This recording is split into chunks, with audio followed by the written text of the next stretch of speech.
नमस्कार दोस्तों, आप सभी का स्वागत है देवेंद्र क्लासेस यूट्यूब चैनल में। आज के टॉपिक में आपके इस सेशन में तो आज का जो टॉपिक है हमारा वो बलबन का है। मध्यकालीन इतिहास चल रहा है लगातार, आपको पता ही है। आप प्ले लिस्ट में जाकर के बाकी की वीडियोस देख सकते हैं, बाकी की क्लासों को आप आराम से देख सकते हैं वहाँ से प्ले लिस्ट में जाकर के, है ना। मॉडर्न हिस्ट्री और आपका मिडेवल हिस्ट्री और एंशिएंट हिस्ट्री कंप्लीट हो गया। ये फ्री ऑफ कॉस्ट पूरे प्ले लिस्ट में क्लासेस पड़ी हुई है, वहाँ से आप जा करके देखिए। आज का जो टॉपिक है बलबन के विषय में। बलबन से पहले मैंने पढ़ा दिया है जो भी शासक रहे गुलाम वंश के। अब गुलाम वंश में बलबन के विषय में पढ़ते हैं। हेडिंग है आपके सामने, 1266 से 86 तक दिल्ली में बलबन ने शासन किया था, है ना। तो समझते हैं बलबन के बारे में। तो देखिए, सबसे पहले एक एक करके नोट करते चलेंगे बलबन के विषय में। पहला पॉइंट लिखेंगे, बलबन का पूरा नाम लिखेंगे। सबसे पहले जो एग्जाम में पूछा जाता है, गयासुद्दीन बलबन था। पूरा नाम क्या था? गयासुद्दीन बलबन। गयासुद्दीन बलबन था, ठीक है। नंबर एक बात। दूसरा लिखेंगे, बेसिक चीजों को लिख लीजिए। बलबन का वास्तविक या बचपन का नाम, वास्तविक नाम बहाउद्दीन था। क्या नाम था? बहाउद्दीन, है ना। ये बचपन का नाम था बलबन का, बहाउद्दीन था। नोट करते चलिएगा सारे पॉइंटों को और क्लास को शेयर करेंगे ज़्यादा से ज़्यादा बच्चों के साथ। अगला पॉइंट, बलबन ने दिल्ली में द्वितीय, दूसरा वंश बोलते हैं, द्वितीय एलवरी वंश। एलवरी वंश अंडरलाइन कर लेना, इस वंश का व्यक्ति था। एलवरी वंश की स्थापना की थी, वंश की स्थापना की थी, ठीक है। शासनकाल आपके सामने ये 66 से 86 तक रहा। अभी तो मैं नामों के बारे में बता रहा हूँ और वंशों के बारे में बता रहा हूँ बलबन के विषय में। और एक और शाहनामा में वर्णित वंश है अफरासियाब। बलबन के वंश में एक और कॉन्सेप्ट है यहाँ पे, बलबन का वंश शाहनामा पुस्तक के अनुसार, जो कि फिरदौसी ने लिखी, शाहनामा पुस्तक के अनुसार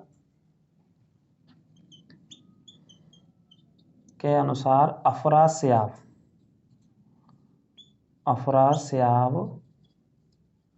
वंश का था, ठीक है। ये शाहनामा में इसका उल्लेख है, इस वंश का, अफरासियाब वंश। इसे भी अंडरलाइन कर लेना। कौन सी पुस्तक है? शाहनामा। और किसने लिखा इसे? फिरदौसी ने। तो यहाँ पे इस वंश का उल्लेख दे रखा है, ठीक है। अब बलबन की बात करें तो बलबन के हाथों में पूरे तरीके से शक्ति कब आ गई थी? मैंने पिछला वीडियो जाकर के आप देखिएगा, वहां पे पढ़ाया था। इससे पहले का जो शासक था नसरुद्दीन महमूद करके, है ना। उसके समय पूरी की पूरी जो सत्ता थी, पूरी ताकत थी, वो बलबन के हाथों में आ गई थी। इससे पहला जो उत्तराधिकारी था, ठीक है। तो आगे बात करेंगे, बलबन की स्टार्टिंग कैसे हो रही है। तो देखिए, बलबन को एक गुलाम के रूप में या दास के रूप में, गुलाम के रूप में इल्तुतमिश ने 1233 में खरीदा था। इल्तुतमिश ने खरीदा था एक गुलाम के रूप में अपनी सेना के लिए बलबन को, है ना। यहां से शुरू होता है बलबन का शासनकाल या कार्यकाल, आप कह सकते हैं। तो क्योंकि योग्य था, शक्तिशाली था, तो इल्तुतमिश ने ग्वालियर अभियान के दौरान इसे खरीदा था 1233 में। अब अगले पॉइंट की बात करेंगे। तो अगला पॉइंट देखिए यहाँ से, बलबन के विषय में, है ना। तो किसने खरीदा बलबन को? इल्तुतमिश ने खरीदा था 1233 में एक दास के रूप में। तब से इल्तुतमिश की सेना में काम किया इसने। और इल्तुतमिश ने किस में शामिल किया? तो एक पॉइंट लिख लेंगे, बलबन को किसने? इल्तुतमिश ने जो एक दल बनाया था ना, उसका सदस्य बनाया इसे। 40 दल, ब्रैकेट में लिख लेना, 40 दल का सदस्य बनाया था, इसमें शामिल कर दिया था। तो बहुत योग्य था, युद्ध कौशल में बहुत निपुण था बलबन, है ना। तो बलबन को खरीद करके इल्तुतमिश ने किसमें शामिल किया? 40 दल, जिसे तुर्काने चहलगनी कहा गया। क्या कहा जाता था इसे? तुर्काने चहलगनी। चाहो तो लिख लीजिए, वैसे पढ़ा चुका हूं मैं। इल्तुतमिश के समय में तुर्काने चहलगनी इसे कहा जाता था, ठीक है भाई साहब। नोट करते चलिए। आगे बात करेंगे, तो रजिया और अल्तुनिया की लड़ाई में एक काम और किया इसने, रजिया एवं बहराम शाह की लड़ाई में बलबन ने बहराम शाह का सहयोग किया था। ये भी काम किया था, का सहयोग किया था, है ना। जब रजिया सुल्तान दिल्ली की मुस्लिम महिला शासिका बनी तो अपने भाई से ही लड़ी, क्योंकि भाई को अमीर गुलामों ने बैठा दिया था गद्दी पर। तो दोनों के मध्य में जो लड़ाई हुई तो इसका सहयोग किया, किसने किया? बलबन ने किया था, सहयोग किया था इस युद्ध में, है ना। कुल मिला के रजिया को हरवाने में सहयोग किया, आप ऐसे ऐसे कह सकते हो, है ना। अब एक पॉइंट यहाँ से आता है इंपॉर्टेंट, जो मैंने कल आपको लिखाया था, लेकिन एक बार फिर देख लेंगे आप। नसरुद्दीन महमूद जो वास्तविक सत्ता थी, पॉइंट लिखेंगे यहाँ पे, एक शासक था जिसका नाम था नसरुद्दीन महमूद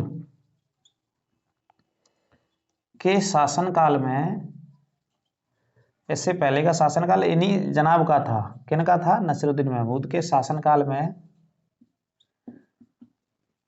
वास्तविक शक्ति या सत्ता जो थी वास्तविक, किसके हाथों में थी?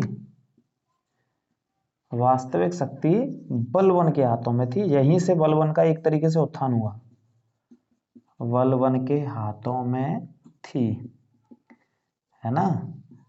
बलबन जो मुख्य धारा में आते हैं वो किसके शासनकाल से? नसरुद्दीन महमूद जब दिल्ली पे बैठा था, दिल्ली का सुल्तान था, तो वास्तविक शक्ति बलबन के हाथों में थी। एक तरीके से बलबन शासन चला रहा था इससे पहले, है ना। नसरुद्दीन महमूद के शासनकाल को कौन चला रहा था? बलबन चला रहा था। अब इससे पहले की बात करें शासन, तो 46 से 65 तक रहा जी। नसरुद्दीन महमूद कब तक रहा? 1246 से 1265 तक रहा। तो इस समय काल को, इस टर्म को किसने चलाया वास्तविक रूप से? भैया बलबन ने चलाया, ठीक है। तो यहीं से बलबन एक मुख्य शक्ति के रूप में दिल्ली में उभरता है। और अंतिम शासक नसरुद्दीन महमूद की मृत्यु होने के बाद बलबन दिल्ली के गद्दी पर बैठता है। कब? 1266 से संभालता है चार्ज और 86 तक शासन करता है। एक बार फिर देख लेंगे थोड़ा सा। बलबन का पूरा नाम क्या था? गयासुद्दीन बलबन था। बलबन का वास्तविक नाम बहाउद्दीन के नाम से जाना गया। बलबन ने दिल्ली में द्वितीय इलवरी वंश की स्थापना करी। बलबन के वंश के बारे में जो उल्लेख है वो शाहनामा पुस्तक बताती है। और क्या नाम है? अफरासियाब वंश का नाम था। और बलबन को एक दास के रूप में, गुलाम के रूप में किसने खरीदा? इल्तुतमिश ने खरीदा था भाई साहब 1233 में। यहाँ से अब फिर बलबन को जब खरीदा तो इल्तुतमिश ने किस में शामिल किया? 40 जो दल बनाया था तुर्काने चैलगनी।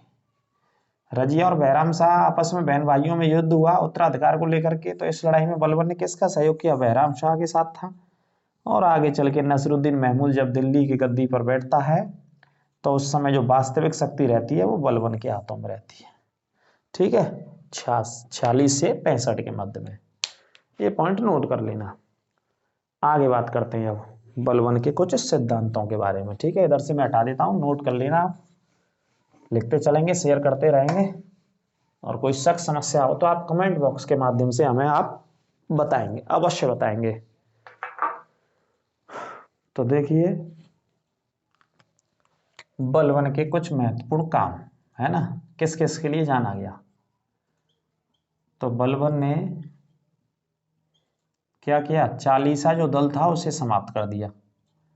चालीसा दल को समाप्त कर दिया। नंबर 1 काम ये किया इन्होंने, महत्वपूर्ण, है ना।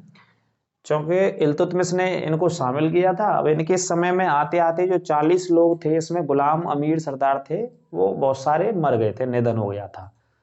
और इनको भी पता था कि जो गुलाम अमीर थे उनकी महत्वाकांक्षा ज़्यादा थी, इच्छाएं ज़्यादा थी दिल्ली के सल्तनत के प्रति, है ना, कि हमें चाहिए किसी न किसी तरीके से शासन पे हम बैठे। षड्यंत्र करते थे ये लोग, इस वजह से इन्होंने इसे समाप्ति कर दिया। क्योंकि ये इसी के निकले हुए थे, इन्हें पता था कि आगे मैंने चलाया तो हो सकता है कि एक समय मेरे खिलाफ भी ये षड्यंत्र करें, तो समाप्त कर दिया इसे, नंबर 1। दूसरा, गुप्तचर विभाग का गठन किया इन्होंने, दिल्ली में विभाग का गठन किया था। ये नोट करते रहना, इंपॉर्टेंट पॉइंट है ना, पूछे जाते हैं। विद्रोहियों का पता लगाने के लिए गुप्तचर विभाग बना दिया इन्होंने, बहुत बढ़िया। अगला एक नीति इन्होंने अपनाई लौह एवं रक्त की, लौह एवं रक्त की नीति का अनुसरण किया, नीति का या को अपनाया, ऐसे लिख लीजिए, नीति को अपनाया, लौह एवं रक्त की नीति को अपनाया। ठीक है, खून का बदला खून से लिया जाएगा, यदि कोई हमारे ऊपर आक्रमण करेगा तो हम उसके ऊपर आक्रमण करेंगे। ठीक है, लौह एवं रक्त की नीति बहुत फेमस रही है बलबन की। अगला, बलबन ने स्वयं को ईश्वर की छाया बताया, ईश्वर की छाया कहा या बताया, लिख सकते हैं आप, ईश्वर की छाया, है ना। क्या कहा, ईश्वर की छाया, किसने, बलबन ने, स्वयं को, अपने आप को, है ना। अब इसी पॉइंट को ऐसे भी पढ़ सकते हैं कि बलबन ने एक उपाधि धारण करी, उपाधि बड़ी इंपॉर्टेंट है यहाँ पे, जिल्ले ए इलाही, जिल्ले ए इलाही, जिल्ले ए इलाही नामक उपाधि धारण की थी। लिखते चलना है ना, मैं बोल भी रहा हूं। कौन सी उपाधि धारण करी, जिल्ले ए इलाही, और इसी उपाधि का मतलब होता है ईश्वर का, ईश्वर की छाया या ईश्वर का प्रतिनिधि।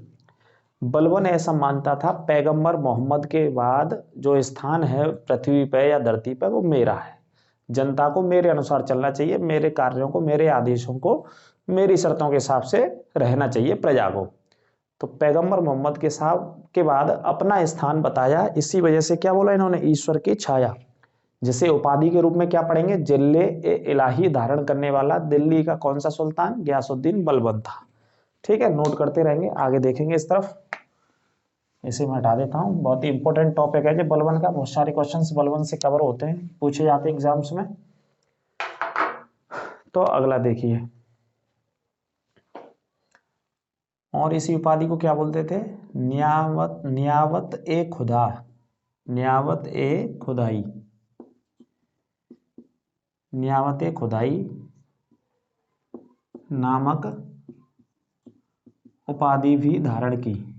इसका भी मतलब यही था, ईश्वर का प्रतिनिधि धारण की थी, किसने, बलबन ने, है ना। ईश्वर की छाया या ईश्वर का प्रतिनिधि, है ना, मानता था पैगंबर मोहम्मद के बाद अपने स्थान को। तो नियावत ए खुदाई भी इसी को बोला गया। फारसी भाषा ज्यादातर इस्तेमाल होती थी, आपको पता ही है ना। और अगले पॉइंट में लिखेंगे राज तत्व का सिद्धांत, वो एक ही बात है। और दिल्ली सल्तनत की एक काम और महत्वपूर्ण किया इन्होंने, दिल्ली सल्तनत की अपने शासनकाल में मंगोलों के आक्रमण से सुरक्षा की,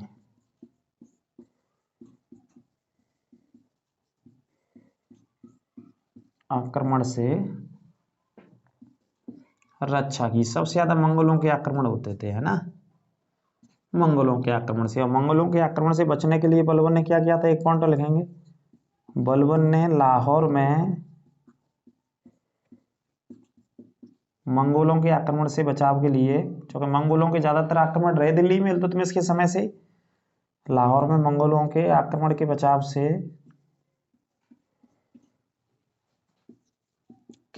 के लिए क्या बनवाए, किलों की एक श्रृंखला बना दी, पूरी किलों को बनवाया था। ऐसा भी कहा जाता है कि दिल्ली का पहला सुल्तान था जिसने किलों को बनवाया था, एक श्रृंखला बनवा दी जिससे मंगोलों की सेना भारत में प्रवेश ना कर सके। और ये कहाँ पे किया था इन्होंने काम, लाहौर में किया था, मंगोलों के आक्रमण से बचाने के लिए, और अच्छा करी दिल्ली सल्तनत की, है ना। अगला पॉइंट लिखेंगे, मेवातों का बलबन ने पतन किया, पतन कर दिया, एक तरीके से लिख सकते हैं, और सुरक्षा करी। मेवात कौन थे, डाकू थे जो दिल्ली के आसपास के इलाकों में रहते थे। मेवात कौन थे, ये डाकू थे, लिख लेना। ये परेशान करते थे सल्तनत के लोगों को, कहाँ पे रहते थे, दिल्ली के आसपास के इलाकों में। तो ये भी परेशान किया करते थे, तो इनका भी बलबन ने पतन किया, है ना। एक बार फिर समझ लीजिए, नियावत एक खुदाई नामक उपाधि धारण करी, इसका मतलब होता है ईश्वर का रूप या ईश्वर का प्रतिनिधि। क्या होता है इसका मतलब? ईश्वर का रूप होता है, ठीक है, ये नोट कर लेना इस शब्द का मतलब। मंगोलों के आक्रमण से रक्षा की, ठीक है, और लाहौर में सबसे ज्यादा काय पे ध्यान दिया? किलों को बनवाने में बलबन ने। और मेवातों का दमन किया, जो कि एक डाकू थे, जो कि लूटपाट करते रहते थे, है ना। और नीति कौन सी अपनाई? रक्त एवं लौह की नीति को अपनाया। 40 दल को समाप्त कर दिया बलबन ने। गुप्तचर विभाग का गठन किया था आसपास के राज्यों की खबर पता लगाने के लिए। लौह एवं रक्त की नीति को अपनाया गया। बलबन ने स्वयं को क्या बोला? ईश्वर का प्रतिनिधि। इसी के लिए कौन सी उपाधि धारण करी? जिल्ले ए इलाही नामक उपाधि को धारण किया बलबन ने। ठीक है भाई साहब, नोट करते रहेंगे आराम से, बिल्कुल धैर्य से और इत्मीनान से पढ़ते रहिए। 2 बार देखिए, 3 बार देखिए। बलबन बहुत इंपॉर्टेंट टॉपिक है दिल्ली सल्तनत का। कई बार इससे प्रश्न पूछे जाते हैं, क्योंकि बहुत सारे मुद्दे मैं आपको डिस्कस कर रहा हूँ इस क्लास में। एक बार मैं इधर से हटा दूंगा और बाकी के अगले मुद्दे पर चलते हैं, जो बलबन के विषय में प्रासंगिक रहा या प्रसिद्ध रहा। तो देखिए, बलबन के बड़े महत्वपूर्ण कार्य रहे। परंपरा इसने शुरू करी थी सिजदा और पाबोस, ईरान में चलती थी गैर इस्लामी परंपरा। तो लिखेंगे बलबन ने गैर इस्लामी परंपरा, इनको कहा गया गैर इस्लामी परंपरा, सिजदा और पाबोस, अंडरलाइन कर लेना दोनों को, है ना। घुटनों के बल बैठ करके प्रणाम करना होता था सिजदा, घुटनों के बल बैठिए और राजा को, सुल्तान को प्रणाम करिए। इसमें पेट के बल लेट करके, कौन सी में? पाबोस में। तो सिजदा और पाबोस ईरान की प्रथा थी। ईरानी प्रथाओं को लागू कराया। किसने कराया? बलबन ने, ठीक है। और इसे समाप्त करते हैं जाकर के मुगल काल में, शाहजहां समाप्त करते हैं अपने शासन काल में सिजदा और पाबोस को, है ना। लागू बलबन ने कराया।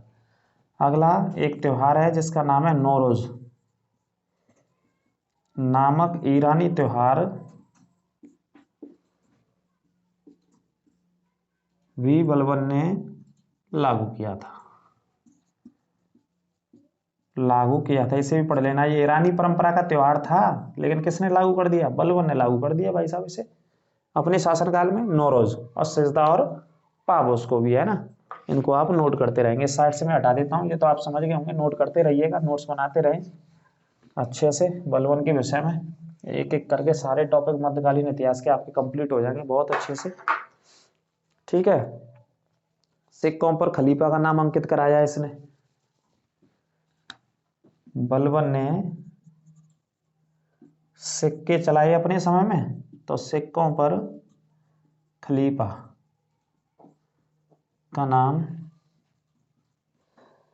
अंकित कराया अपने समय में, ठीक है जी, अंकित कराया था। इसे भी नोट कर लीजिएगा। अगला मुद्दा देखते हैं भाई साहब, देखते जाइए, लिखते जाइए, नोट करते जाइए, बहुत इंपॉर्टेंट है। सेना का गठन किया। सेना का गठन किया, सेना के लिए दीवाने आरिज नामक विभाग बनाया था। सैन्य व्यवस्था का गठन किया इन्होंने, विद्रोहियों से लड़ने के लिए का गठन किया। और क्या हुआ? सैन्य व्यवस्था का गठन किया और दीवाने, एक जी विभाग अंडरलाइन कर लेना, दीवाने आरिज, दीवाने आरिज नामक विभाग बनाया। किसके लिए बनाया? सेना के लिए। भाई सेना को मजबूत किया, सुदृढ़ किया, मजबूती दी, अच्छे से गठन किया। ऐसी गुप्तचर विभाग भी गठन किया, है ना। तो सेना व्यवस्था को इसने गठन किया दीवाने आरिज के नाम से। और लिखेंगे बलबन एक शानदार अभिनेता था। शानदार कहा गया इतिहासकारों के द्वारा, शानदार अभिनेता था जो दर्शकों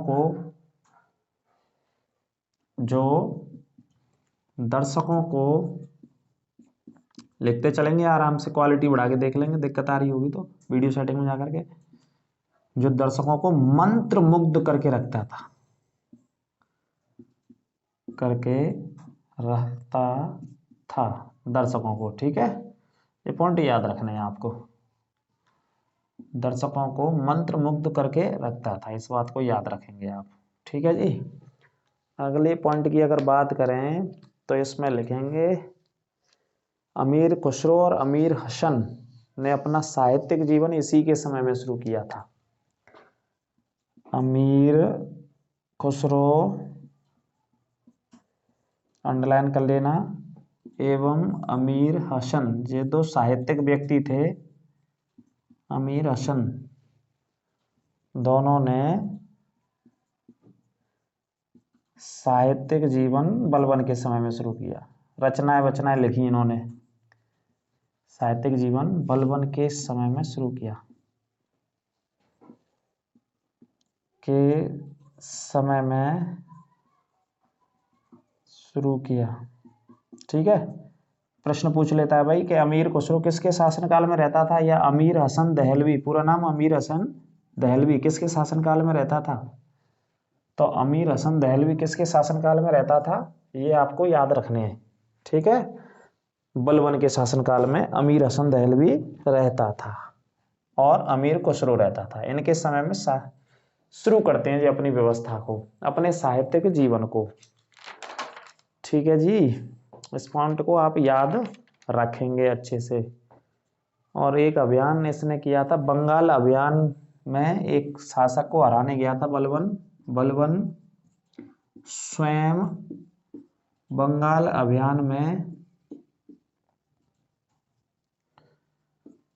अभियान में तुगरिल नामक शासक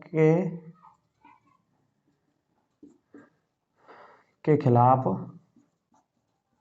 सैन्य अभियान में गया था। ये भी प्रश्न पूछ लेता है कि स्वयं कौन से अभियान में गया था। अभियान में गया था, कौन गया था, बलबन गया था। बंगाल का शासक था ये तुगरिल खां, इसको हराने के लिए। ठीक है, सेजदार पावस को भी याद रखेंगे, अमीर हसन दहलवी को भी याद रखेंगे। आगे बात करेंगे 1227 में उसका शहजादा मोहम्मद का बड़ा पुत्र कै खुसरो को उत्तराधिकारी बनाया। अब क्या होता है, 1286 में, 70 में लिखो, एक सेकंड वर्ष में बता देता हूँ, 87 में, 1287 में बलबन का निधन हो गया था। बलबन का निधन हो गया था। कब निधन हो गया, 1287 में। ये 86 तक तो शासनकाल था, इसके एक वर्ष बाद 1287 में, 1287 में ना निधन हो गया। और निधन होने के बाद उत्तराधिकारी कौन बना, ये और लिख लो आप। ठीक है, इससे एक प्रश्न आपका छूटेगा नहीं भाई साहब, एक क्वेश्चन बाहर नहीं जाएगा, ये बात ध्यान रखना। कोई पेपर दे लेना, समीक्षा, पीसीएस, कहीं किसी भी लेवल तक का दे लेना, एक पॉइंट बाहर नहीं जाएगा इस टॉपिक से।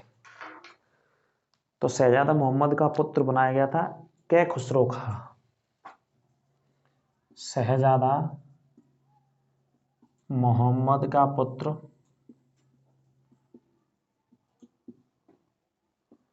क्या नाम था इसका, कै खुसरो, अंडरलाइन कर लेना, उत्तराधिकारी बना बलबन के बाद।